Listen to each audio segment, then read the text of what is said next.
کہتے دیکھیے بخاری میں آیا، مسلم میں آیا، فلاں صحابی کے بارے میں فلاں صحابی نے یوں کیا۔ پہلی بات میں یہ کہتا ہوں، لوگ یہ کہتے ہیں کہ تاریخ کے اندر فلاں صحابی نے یوں کیا، فلاں نے یوں کیا، فلاں نے یوں کیا۔ میں کہتا ہوں ایسی تاریخ کو نہیں مانتے، ایسی تاریخ کو اپنے پاؤں کی نوک پہ رکھتے ہیں، جو صحابہ کے بارے میں برا کہتی ہے، جو صحابہ کے بارے میں تبرہ کرتی ہے، جو میرے نبی کے پیغمبر کے اصحاب رسول کے بارے میں نقص نکالتی ہے، ہم ایسی تاریخ کو نہیں مانتے۔ صحابہ یاد رکھنا قرآنی شخصیات ہیں، حدیثی شخصیات ہیں۔ جب بھی صحابہ کو اہل بیت کو پرکھا جائے گا، یا قرآن سے پرکھا جائے گا، یا رسول اللہ کے فرمان سے پرکھا جائے گا۔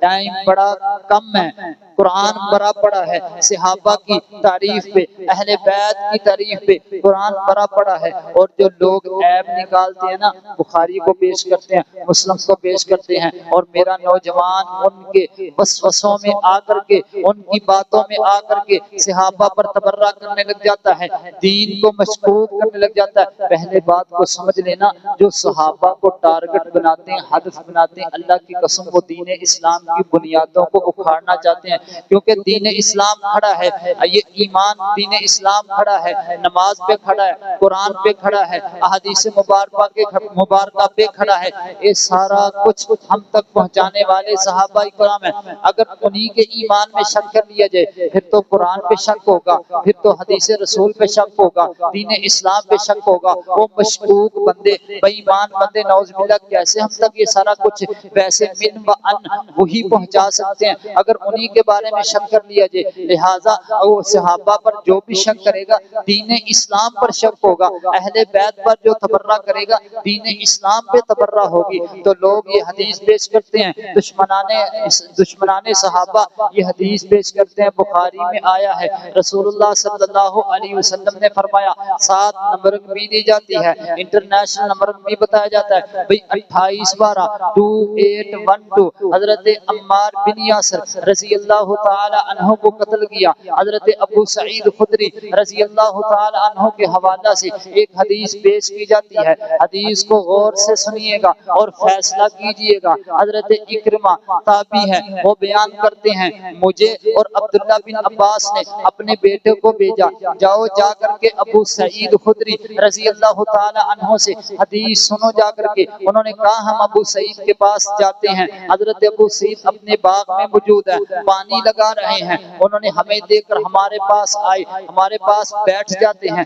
ہم نے کہا ہمیں کوئی حدیث سنائیے، وہ حدیث سناتے ہیں۔ فرمایا جب مسجد نبوی تعمیر ہو رہی تھی، ہم ایک ایک اینٹ لے کر آ رہے تھے، حضرت عمار بن یاسر رضی اللہ تعالی عنہ 2 اینٹیں لا رہے تھے۔ کائنات کے پیغمبر نے دیکھیے میرے نبی کی محبت دیکھیے اپنے صحابی کے ساتھ، آقا علیہ الصلوۃ والسلام نے اس کے چہرے سے گرد و غبار کو جھاڑا اور فرمایا عمار ویحک یا عمار، عمار افسوس ہے تجھ پر، تقتلہ الفئۃ الباغیہ، تجھے ایک باغی گروہ قتل کرے گا۔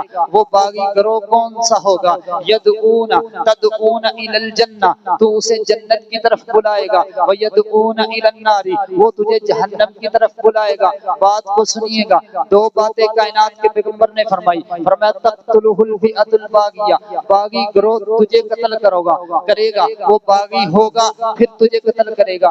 دوسرا فرمایا ان کا مقصد یہ ہوگا، منشور یہ ہوگا، تو اسے جنت کی طرف بلائے گا، وہ تجھے جہنم کی طرف بلائیں گے۔ الغرض حضرت عمار بن یاسر جنگ صفین 37 ہجری میں حضرت معاویہ حضرت علی کے درمیان جنگ صفین ہوتی ہے، حضرت عمار بن یاسر رضی اللہ تعالی عنہ شہید ہو جاتے ہیں۔ کہنے والا یہ کہتا ہے، معاویہ رضی اللہ تعالی عنہ پر تبرہ کرنے والا یہ کہتا ہے، دیکھیے مد مقابل حضرت امیر معاویہ، اس کے مقابل حضرت علی، عمار بن یاسر حضرت علی کی طرف ہے، لہٰذا حضرت معاویہ نے قتل کیا حضرت علی کو، لہٰذا تقتلہ الفئۃ الباغیہ، جو باغی گروہ ہے عمار کو قتل کرنے والا، جس پر کائنات کے پیغمبر نے اظہار افسوس کیا، جو جہنم کی طرف بلانے والا ہے، وہ حضرت امیر معاویہ کا گروہ ہے۔ اور قاتلین عمار حضرت امیر معاویہ نعوذ باللہ من ذالک، حضرت معاویہ نے قتل کیا یا حضرت معاویہ رضی اللہ تعالی عنہ نے قتل کرنے کا حکم دیا۔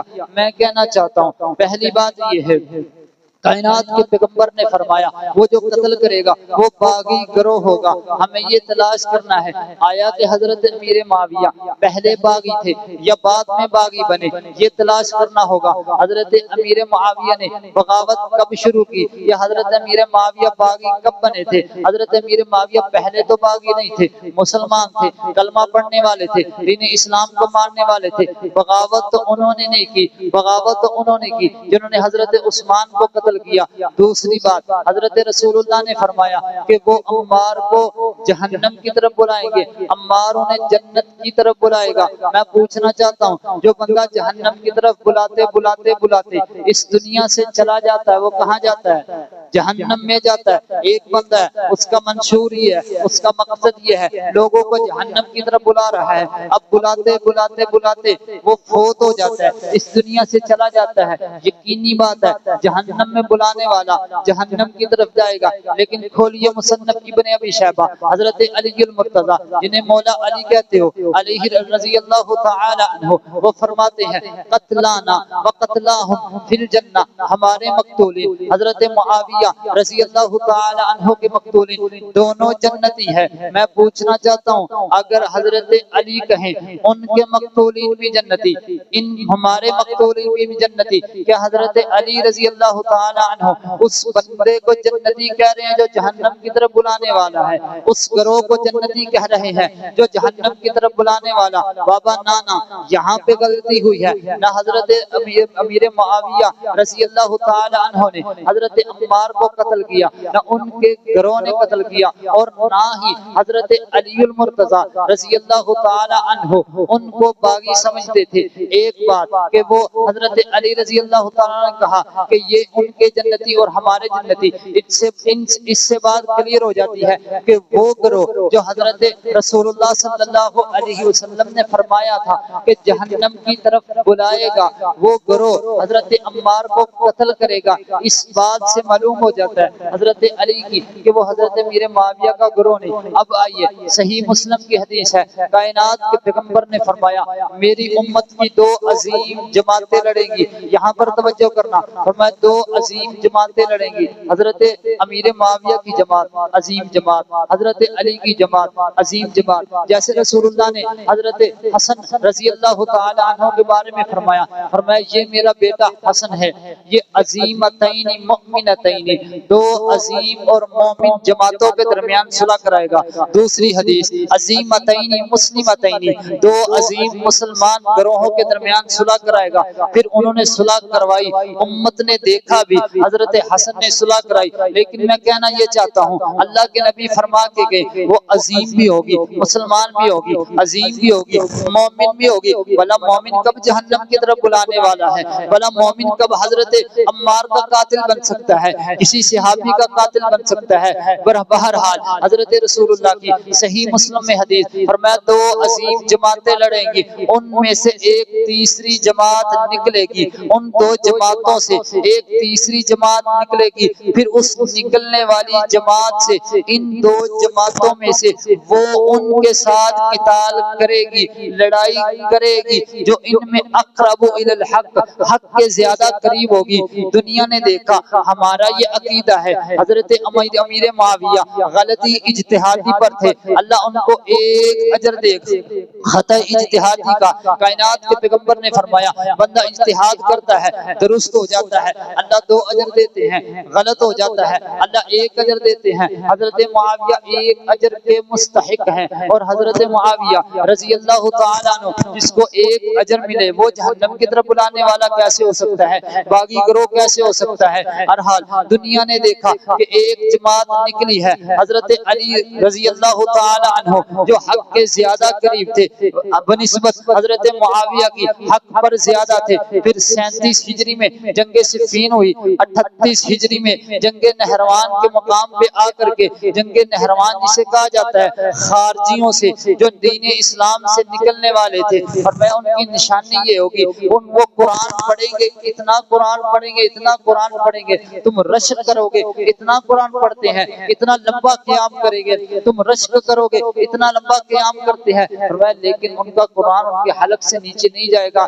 ایسے ہی ان الحکم الا للہ کا نعرہ لگانے والے حضرت حضرت علی نے پھر 38 ہجری میں یعنی جنگ صفین 37 ہجری میں ہوئی اور 38 ہجری میں ایک سال بعد حضرت علی رضی اللہ تعالیٰ عنہ نے خارجیوں کا مقابلہ کیا، ان سے قتال کیا، ان کو نیست و نابود کیا۔ حضرت رسول اللہ کی وہی حدیث صحیح مسلم کی، دوبارہ پیچھے آئے، دو گروہ ہوں گے آپس میں لڑیں گے، مسلمان ہوں گے، مومن ہوں گے، عظیم ہوں گے، ان میں سے ایک جماعت نکلیں گی، ان دو گروہوں میں سے جو حق کے زیادہ قریب ہوگا دوسرا بھی حق پر ہوگا، جو حق کے زیادہ قریب ہوگا وہ ان سے جنگ کرے گا، قتال کرے گا۔ ٹھیک ایک سال بعد جنگ نہروان پہ حضرت علی نے ان سے قتال کیا۔ اب معنی یہ ہوا، ہم کہتے ہیں پیچھے آئیے، جو تقتلہ الفئۃ الباغیہ، جماعت ہی باغی گروہ تھا، خارجی گروہ تھا، وہ یہی تھا جو ان دو گروہوں میں سے نکلا۔ ابھی بھی سمجھ نہیں آئی، مستدرک للحاکم حدیث رسول اللہ صلی اللہ علیہ وسلم کی حدیث کی کتاب ہے، یہی حدیث حضرت عمار بن یاسر والی 28-12 والی حدیث، یہی حدیث، یہی متن، یہی راوی کائنات کے پیغمبر کی حدیث ہے۔ وہاں پہ عبداللہ بن عباس نے اپنے بیٹے اکرمہ کو بھیجا، جاؤ جا کر کے حضرت ابو سعید خدری سے روایت سنو۔ کون سی روایت؟ فرمایا عن الخوارج، خوارج کے بارے میں حدیث سنو۔ پھر ابو سعید خدری رضی اللہ تعالی عنہ نے یہی حدیث سنائی کہ عمار دو اینٹیں لا رہے تھے، باقی ایک ایک اینٹ کائنات کے پیغمبر نے فرمایا تقتلہ الفئۃ الباغیہ، عمار تجھے ایک باغی گروہ قتل کرے گا۔ خوارج کے بارے میں حدیث، ہم کہتے تھے یہ خارجی وہ ہیں جنہوں نے حضرت عثمان کو قتل کیا، عبداللہ بن سبا کا ٹولہ حضرت عثمان کو قتل کرنے کے بعد پھر انہوں نے جنگ و فسادات شروع کر دیے، یہی حضرت امیر معاویہ کے گروہ میں داخل ہو گئے، حضرت علی کے گروہ میں داخل ہو گئے، انہوں نے آپس میں جنگ کروا دی۔ جیسے رسول اللہ نے کہا ان دو جماعتوں سے وہ ایک جماعت نکلے گی، وہ انہی دونوں میں موجود تھے، انہوں نے ہی جنگ کیا اور انہوں نے ہی حضرت عمار بن یاسر کو قتل کیا، اور مقتولین اس جگہ ہے، مستدرک للحاکم ہے، کھولیے۔ دو بندے جھگڑتے ہوئے آ رہے، ایک کہتا میں نے قتل کیا، دوسرا کہتا میں نے قتل کیا، ہاتھ میں حضرت عمار بن یاسر کا سر پکڑا ہوا، ایک کہتا میں نے قتل کیا، دوسرا کہتا میں نے قتل کیا، آپس میں جھگڑ رہے ہیں۔ او بھائیو، نہ ان کا اسلام سے کوئی تعلق تھا ان دونوں کا، نہ صحابیت سے کوئی تعلق تھا، حضرت امیر معاویہ کا بھی ان سے کوئی تعلق نہیں تھا، وہ خارجی تھے، حضرت امیر معاویہ کے گروہ کے ہوں یا حضرت علی کے گروہ کے ہوں، وہ خارجی تھے۔ کائنات کے پیغمبر نے فرمایا تھا ان دو گروہوں سے ہی وہ گروہ نکلے گا، انہی میں بندے موجود تھے، انہوں نے قتل کیا تھا، تو لہٰذا حضرت رسول اللہ صلی اللہ علیہ وسلم کی یہ پیشین ہوئی کہ تجھے ایک باغی گروہ قتل کرے گا، اسی صحابی پر، اسی صحابی کے گروہ پر فٹ نہیں آتی۔